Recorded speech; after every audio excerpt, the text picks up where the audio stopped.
The Hockey Dude.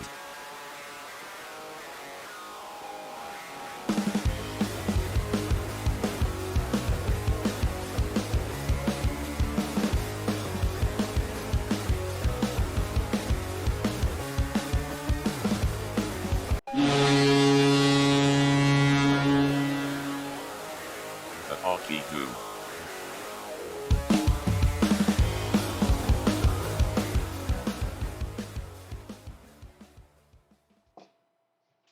What's up, hockey fans? How we doing tonight? Hope everybody's doing well. Hope you all had a great weekend. Hope you all enjoyed the Stupid Bowl. I think it was atrocious. Hope you all had a good start to your week on this Monday. Unlike the Wild and the Devils, getting some bad news today. James, what's up, buddy? Got a big game for you tonight. Are you ready? Are you excited? Shesterkin versus Varlamov. It's going to be a real good game tonight. I think it's the game of the night in hockey. How you been, buddy? What's new?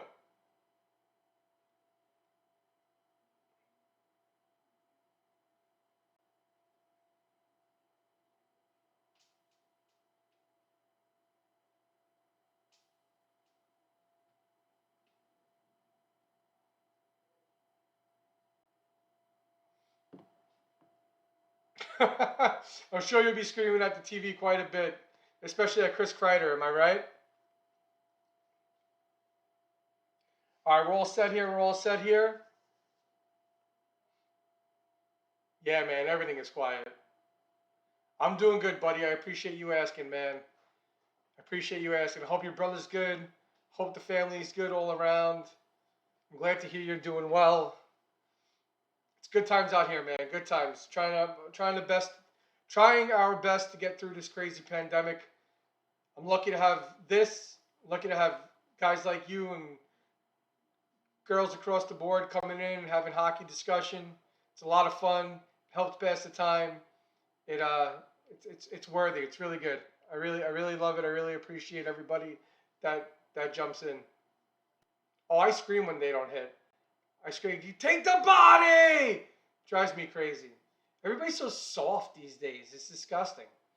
It's like, what happened to old-time hockey? Eddie Shore, Toe Blake. Come on, what's that reference?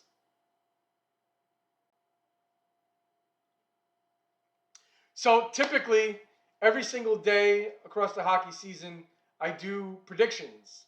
I have a blog site set up. It's thehockeydude10.blogspot.com, and I'm doing really well with my predictions. I'd love to have you guys check them out. Again, it's thehockeydude10.blogspot.com. I'm going to quickly go through tonight's predictions. My current record on the season is 104-69. I've predicted 104 games correctly where the team would win, and I've only had a 69 miscue. Haha, 69. Haha. So tonight we'll start it off with your boys. Unfortunately, James, I have the tides not turned in your favor.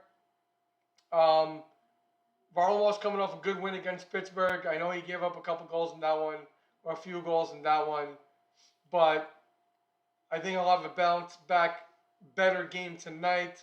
You guys got to find secondary scoring. It's few and far between.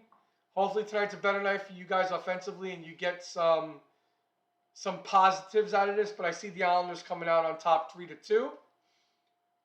Columbus and Carolina had a barn burner yesterday. There's a goaltender playing tonight for the Hurricanes in his 7th NHL appearance. I think that takes a toll on Carolina. They did put up a lot. I think Korpisalo bounces back tonight, even though he just played yesterday. I think it's actually going to be a positive thing for him. So I see the Blue Jackets coming out on top 4-2. The Senators and the Oilers. I'll give the Senators credit.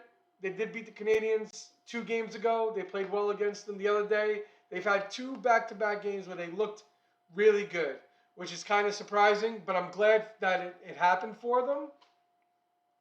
I just think that Edmonton has too much firepower, and Mike Smith's first game of the season kind of goes well for him. So I see the Oilers taking out the Senators 5-3. I think Smith's a little rusty. He gives up a few, but the Oilers' offense is enough to carry them over the hump. The Leafs and the Canucks. The Canucks goaltending is a joke. There's really not much that can be said. The Leafs have offensive firepower. Even without Wayne Simmons and Joe Thornton, I think they have more than enough to keep them atop of that North Division. I see the Leafs coming out on top 4-3. So the Lightning are starting Curtis McElhinney tonight. That's interesting to me. I know Vasi needs a break. I think that the Predators take advantage of that. McElhinney's probably going to be a little rusty. So I think the Predators come out on top 4-3. And although the Arizona Coyotes have had the Blues numbers so far this season, pardon me, it's been a crazy turn of events. I really didn't think Arizona had it in them. St. Louis hasn't been playing up to their standards in the last couple of the games against the Coyotes. I see a turn of events tonight. I see the Blues coming out on top 3-1. So those are my predictions. And that's what you should take to your bookies for tonight. Again, I'm like 104-69 on the season. So I think I'm doing pretty good. And I think that for the most part, you should follow along in my footsteps and go bet yourself a few shekels on one or two of the games that you like. If you live in Canada, go play that 3-team ticket. My locks for tonight would be the Blues, the Blue Jackets, and the Islanders. Those would be my 3 teams that I lock in for tonight. But I figured we'd have a little discussion early on in this season, not about the COVID craze, because it's been beaten ad nauseum throughout the league. I'd like to talk about the Norris Trophy tonight.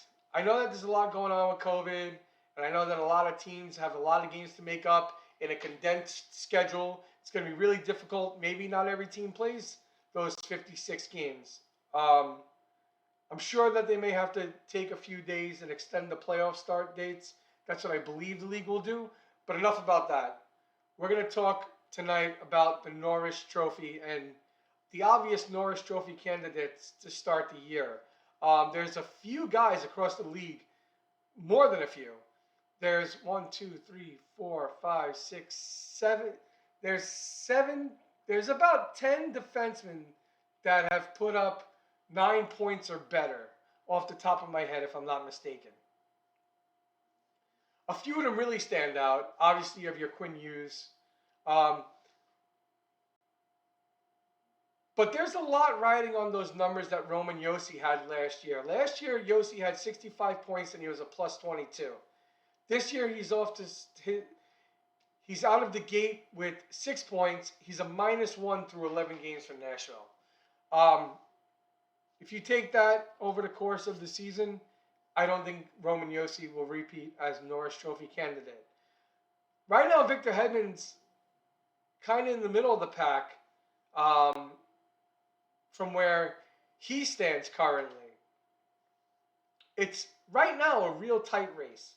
Now, atop of the list from a points perspective is obviously Quinn Hughes. He has 16 points. He's averaging about 22 minutes a night on the ice. But the problem lies in his -12 on the season. I mean, I know Vancouver is just a poop show right now. But that -12 might pay dividends to him getting an opportunity to win himself a Norris Trophy at such a young age. The kid's got a bright future. He's got a ton of talent. He's going to rack up the points on a consistent basis. I don't doubt that. But I don't think that Quinn Hughes can pull off a Norris Trophy unless he could start getting on the ice for less goals with his team that they give when they give up, for him to be a -12 on the season. He's got 16 points. He's a -12. it's unheard of, if you ask me. It shouldn't be that way. It's kind of crazy.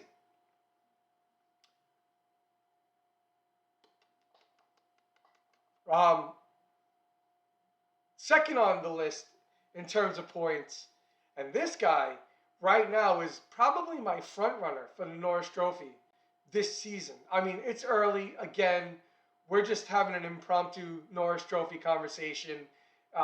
This is not something that will probably play out through the course of the season. But then again, you never know. You never know. It's hockey. These guys could really just continue on with how hot they've been, and lo and behold, the standings for these Norris Trophy candidates stays pretty much on par with what they've been doing. And that's the next candidate is Jeff Petrie of Montreal. Petrie has 14 points. He's a plus 14 this year while averaging 21 minutes a night on the ice. 14 points this year. Only 2 points behind Quinn. But that plus 14 speaks in volumes, if you ask me. It's obviously better to be on the ice more times for the goals that are going in than the goals that are going in against you. That's Captain Obvious right there. But Petrie has quite the potential this year to be in the running. Well, he is in the running right now for a Norris Trophy. So don't be surprised if he's the finalist at the end of the year and it comes down to him and this next guy, James, your favorite, Cale Makar. Colorado's Cale Makar has 12 points this year. He's a plus 9. He's averaging 24 minutes a night on the ice. I mean, kind of like what I said about Jeff Petrie. And the rest of these guys will kind of have similar, except for one. And he's coming up next. But Cale Makar, what a smooth skater. What a phenomenal player. The kid has a knack. He breaks ankles, tape-to-tape passing, knows how to get it done, 200 feet. I really love this kid's game. I think he's going to be a finalist as well. I think it's going to come down to him and Petrie at the end of the year, if you look at it right now. Unless Vancouver has a turnaround season and Quinn is on the ice to take that minus 12, maybe it's more around a minus 2 or 3. But then again, I still don't see that giving him enough of an edge with no matter how many points he scores to have his name in the running. I just think it's an unfortunate situation. Pardon me. Next up on the list is probably everybody's second favorite or favorite to win it, like almost every year, along with Hedman. But that's John Carlson. And so far this year, John Carlson has 11 points. But get this, people. Yo, Makar is great, dude. He was a worthy draft pick where you got him. James is in a fantasy league with me and a couple of the other regulars that jump into the chat. James, don't be surprised, man.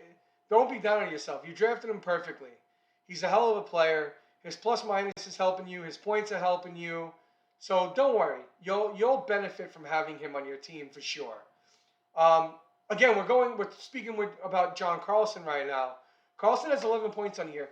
Yo, the dude's a minus 8. How are you minus 8 playing in Washington? Are you kidding me?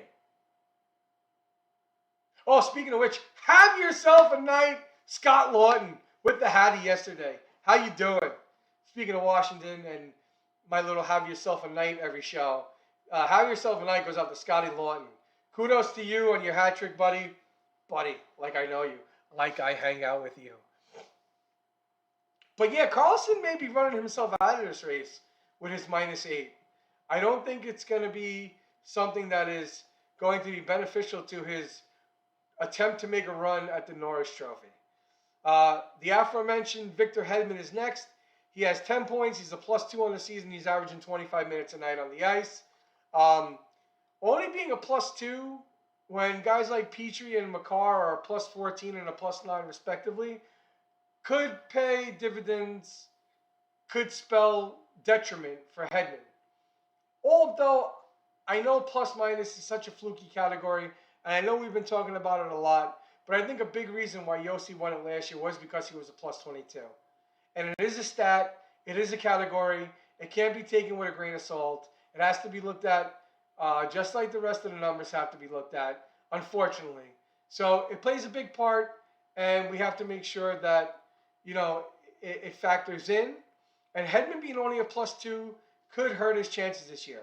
A guy that I like a lot, aside from the Quinn Hughes and the Cale Makars, I think that Charlie McAvoy, uh, Long Island's very own Charlie McAvoy, I think he has a lot of talent in his game. I know he grew up a Rangers fan, and I know that it would have probably been a blessing for him to grow up, to play for the team that he grew up rooting for.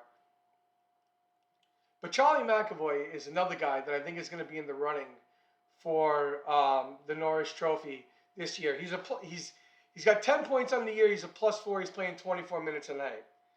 The kid's a stud. He's going to be a hell of a defenseman in this league. He's a hell of a hockey player. I tip my cap to him. I know there's a few guys in between that their stats may have warranted a mention here, or an honorable mention, if you will. But I think the last guy on my list is more than worthy of a Norris Trophy nod as a finalist, and that's Shea Theodore out in Vegas. Theodore has 9 points, and he's a +7 playing 22 minutes a night on the ice. Another guy, just like the rest of these names, except his +7 plays a big factor when talking about a Norris Trophy. And right now, your top 3 would be Jeff Petrie, Cale Makar, and Shea Theodore. That's who I think right now, that's who would be in the running. That would be who would get the highest amount of votes.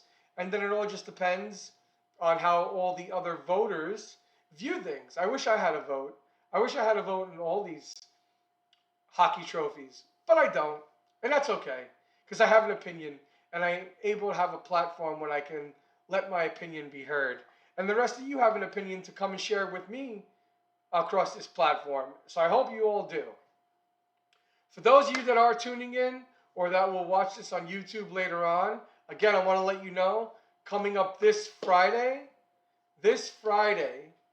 at 6 p.m. Eastern, we are going to have our Fantasy GM reveal. What that means is we're building a fantasy team. We're building our own fantasy teams. The criteria: you have to stay within this current season's salary cap number, $81.5 million. You have to use players' current salaries. Connor McDavid makes $12.5 million. However, your franchise player, Connor McDavid in this case, which most likely any one of you that join in and play along are going to choose, your franchise player is exempt from the salary cap in this fantasy GM roster that we're building. So when you pick Connor McDavid, his $12.5 million does not go in to the salary cap. The other 22 players have to stay structured within the salary cap, and you can only pick 2 players per draft class. So, for instance, in 2015, where you had McDavid and Eichel and Marner and Rantanen and Barzal and Aho, well, you can only pick 2 players from that draft class. So there's some stipulations to it. I built my roster. I spent the weekend tweaking it and touching it up. I built my roster. I'm really excited about it. I know Andy and Jose are working hard on their rosters. I want you guys to join in. I'm really hoping that you're all here on Friday. I'd love to hear your rosters. It could be a real long show. The hockey schedule only has 1 game on it. So I think we could all pass on that and really have a great in-depth conversation on what type of team you would build and, what we'd be looking at. I'd love to see all the different lines outside of Connor McDavid being everybody's number 1 center. But there's a lot that goes into the other 22 skaters. So 13 forwards, 7 defensemen, 3 goalies. That's your criteria. I really hope to see you there Friday. As for tonight, we're going to cut this one short. I just wanted to have a quick discussion on my opinion on the Norris Trophy candidates. I really hope you guys tune in on YouTube if you haven't been able to catch me live here on Twitch. It's always a pleasure talking with all of you. I hope to see you all tomorrow night at 6 o'clock. Enjoy the games tonight. I hope you take some shekels and throw them on a couple of my bets and my locks of the night. Thank you all for being here. I really appreciate it. And until next time, we'll see you again. Peace.